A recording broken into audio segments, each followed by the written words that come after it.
Red velvet pancake બનાવવા માટે અહીંયા મેં મેઝરિંગ કપમાં 1 કપ જેટલો મેંદો લીધો છે અને હાફ કપ જેટલી દળેલી ખાંડ લીધી છે, 1 ટેબલસ્પૂન બેકિંગ પાવડર એડ કરી દઈશું અને half tablespoon baking soda add કરી દઈએ, 1 ટેબલસ્પૂન કોકો પાવડર એડ કરી દઈએ અને બધા ડ્રાય ઇન્ગ્રેડિયન્ટ્સને પહેલા પ્રોપર મિક્સ કરી લઈએ। હવે એક બીજા બાઉલમાં આપણે બટર એડ કરી દઈશું। બટર 2 ટેબલસ્પૂન જેટલું બટર એડ કરવાનું છે।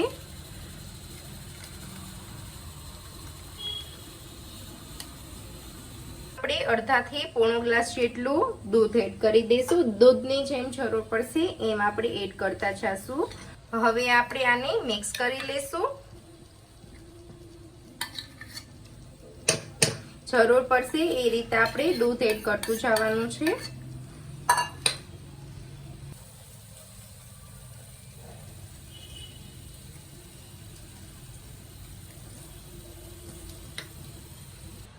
હવે તમે જોઈ શકો છો કે એકદમ સરસ મિક્સ થઈ ગયું છે બેટર।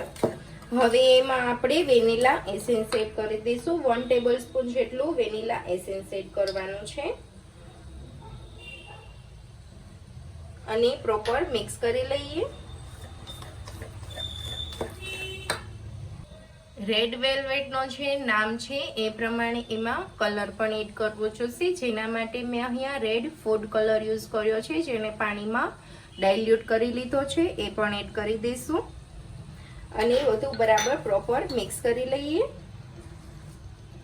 તમે જોઈ શકો છો કે કલર એકદમ સરસ આવા લાગ્યો છે।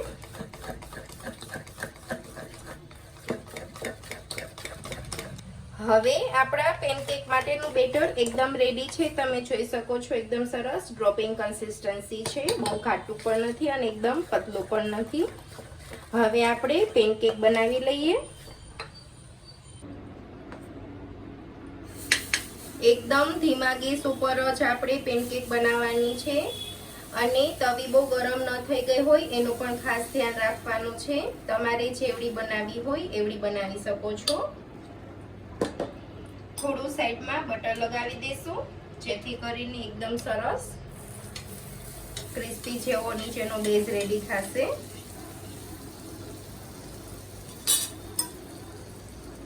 હવે પેનકેકને આપણે બીજી બાજુ ટર્ન કરી લઈશું। એકદમ હળવા હાથે આપણે આને ટર્ન કરવાની છે। મોટી પેનકેક હશે તો ટર્ન કરવામાં થોડા વધારે પ્રોબ્લેમ થશે।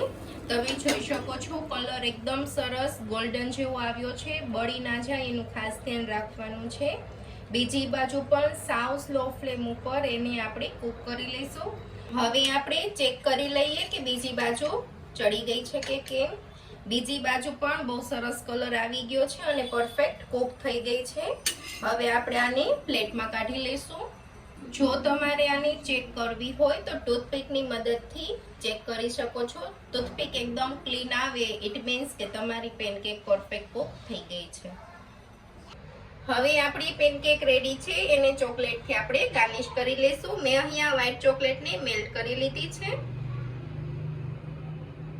આવી રીતે પ્રોપર વ્હાઈટ ચોકલેટને કોટ કરી લઈશું પહેલા।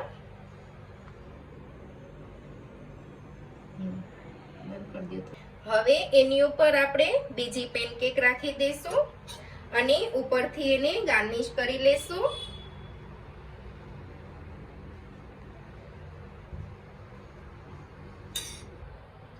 હવે ઉપરથી આપણે ચોકલેટનું ક્રમ્બલ એડ કરી દઈશું। તો રેડી છે આપણી એકદમ ડિલિશિયસ રેડ વેલ્વેટ પેનકેક, જેને મેં વ્હાઈટ ચોકલેટથી ગાર્નિશ કરી છે અને મિલ્ક ચોકલેટથી ડેકોરેટ કરી છે। તમે પણ તમારા ઘરે બાળકો માટે પેનકેક જરૂરથી બનાવજો અને કેવી બની છે તે મને કોમેન્ટ કરી જરૂરથી જણાવજો। અને જો તમને મારી રેસીપી ગમી હોય તો મારી ચેનલને લાઈક, શેર અને સબસ્ક્રાઇબ કરવાનું ન ભૂલતા। Thank you for watching.